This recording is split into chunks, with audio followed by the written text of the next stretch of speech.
അസ്സലാമു അലൈക്കും വറഹ്മത്തുള്ളാഹി വബറകാതുഹു. ബിസ്മില്ലാ അൽഹംദുലില്ലാ വസ്സലാത്തു വസ്സലാമു അലാ റസൂലില്ലാ വ അലാ ആലിഹി വഅസ്ഹാബിഹി അജ്മഈൻ അമ്മാ ബഅദ്.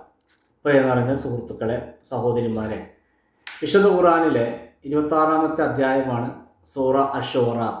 ആ സൂറത്തിൽ 78 മുതൽ 89 വരെയുള്ള ആയത്തുകളുണ്ട്. നമ്മളൊന്ന് പഠിക്കേണ്ടതാണ്. വളരെ അധികം മനസ്സിരുത്തി വായിച്ച് ചിന്തിക്കേണ്ട ചില ആയത്തുകളാണ്.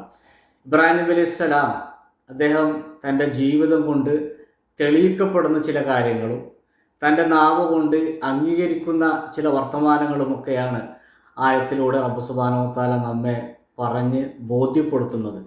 അദ്ദേഹം പറയുന്നുണ്ട്, അല്ലാഹുവേ, നീയാണ് എന്നെ സൃഷ്ടിച്ചവൻ, നീയാണ് എന്നെ മരിപ്പിക്കുന്നത്, എനിക്ക് മാർഗദർശനം നൽകുന്നവൻ നീയാണ് അല്ലാഹുവേ, എനിക്ക് ഭക്ഷണം നൽകുന്നവൻ, എനിക്ക് പാനീയം നൽകുന്നവൻ, നാളെ പരലോകത്ത് എൻ്റെ പാപങ്ങളെല്ലാം പുറത്ത് മാപ്പാക്കുമെന്ന് ഞാൻ പ്രതീക്ഷ വെച്ച് പുലർത്തുന്നവൻ, അങ്ങനെയുള്ള അല്ലാഹു സുബ്ഹാനഹു വ തആലയെ അംഗീകരിക്കുന്ന ഒരു പുണ്യപ്രവാചകൻ.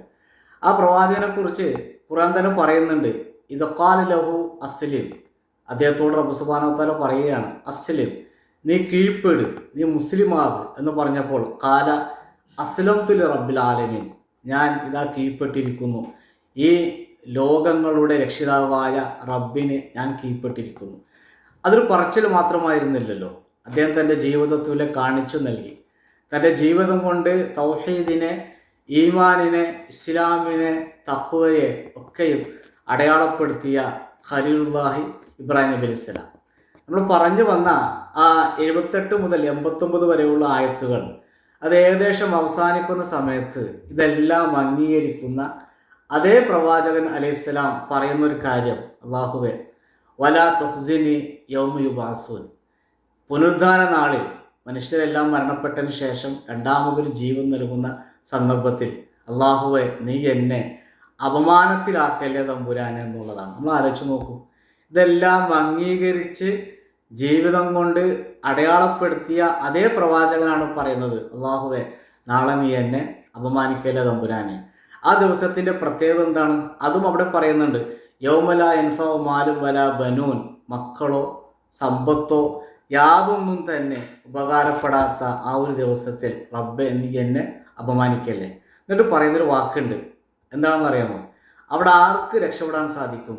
ഇല്ലാമൻ അത്തല്ലാഹ ബി ഖൽബിൻ സലീം, സലീമായ കൽബോട് കൂടി, രക്ഷപ്പെട്ട ഹൃദയവുമായി മനസ്സുമായി അള്ളാഹുവിനെ കണ്ടുമുട്ടുന്നവർക്കാണ് നാളെ പരലോകത്ത് രക്ഷയുണ്ടാകുക. പ്രിയമുള്ളവരെ, നമ്മുടെ ആ വിഷയത്തിൻ്റെ മർമ്മം ഇതാണ്. ഞാൻ ഒന്നുകൂടി ആവർത്തിക്കുകയാണ്. ജീവിതം കൊണ്ട് തൗഹീദിനെ, ഇസ്ലാമിനെ അടയാളപ്പെടുത്തിയ ആ പ്രവാചകൻ അലൈഹിസ്സലാം പറയുന്നത്, എന്നെ പരലോകത്ത് അല്ലാഹുവേ നീ നിന്ദിനാക്കരുത്, എന്നെ സങ്കടപ്പെടുത്തരുത്, രക്ഷപ്പെടാൻ സാധിക്കുക ഖൽബുൻ സലീമുമാണ്. എൻ്റെ പ്രിയപ്പെട്ട സഹോദരങ്ങളെ, സുഹൃത്തുക്കളെ, ഇബ്നു കസീർ റഹിമഹുല്ലാ ആ കൽബുൻ സലീം എന്ന പദത്തിന്, ആയത്തിന് കൊടുത്തിരിക്കുന്ന അർത്ഥം അതായത് സാലിമുൻ, രക്ഷപ്പെട്ടതാണ്, മിനദ്ദനസി വശിർക്കി, ഷിർക്കിൽ നിന്നും എല്ലാവിധ അഴുക്കിൽ നിന്നും രക്ഷപ്പെടുക എന്നുള്ളതാണ് കൽബുൻ സലീമും എന്ന് പറഞ്ഞാൽ. നിങ്ങൾ ആലോചിച്ച് നോക്കൂ. ആ പ്രവാചകൻ പ്രാർത്ഥിക്കുന്നതും തൗഹീദിന് വേണ്ടി ആഹോരാത്രം പണിപെട്ടിട്ടും ആ പ്രവാചകൻ പ്രാർത്ഥിക്കുന്നതും, അല്ലാഹുവേ, എൻ്റെ ഹൃദയത്തെ, എൻ്റെ ജീവിതത്തെ ഷിർക്കിൽ നിന്ന്, ഷിർക്കുമായി ബന്ധപ്പെട്ട മുഴുവൻ അഴുക്കിൽ നിന്ന് രക്ഷപ്പെടുത്തണ തമ്പുരാനെ, ശുദ്ധീകരിക്കണ തമ്പുരാൻ എന്നുള്ള പ്രാർത്ഥനയാണല്ലോ. എത്രമാത്രം ഹൃദയസ്പർക്കായ പ്രാർത്ഥനയാണ്, എത്രമാത്രം പ്രാധാന്യമുണ്ട് നമ്മളൊക്കെ നെഞ്ചിലേറ്റുന്ന ആ ഈമാനിനും തൗഹീദിനും. തൗഹീദ് അനുസരിച്ച് ഈമാൻ ഉൾക്കൊണ്ട് നാളെ പരലോകത്ത് അള്ളാഹുവിനെ കണ്ടുമുട്ടുവാൻ നമുക്കെല്ലാവർക്കും തൗഫീഖ് നൽകുമാറാകട്ടെ. വ ആഖിറു ദഅവാന അൽഹംദുലില്ലാഹി റബ്ബിൽ ആലമീൻ. അസ്സലാമു അലൈക്കും വറഹ്മത്തുള്ളാഹി വബറകാതുഹു.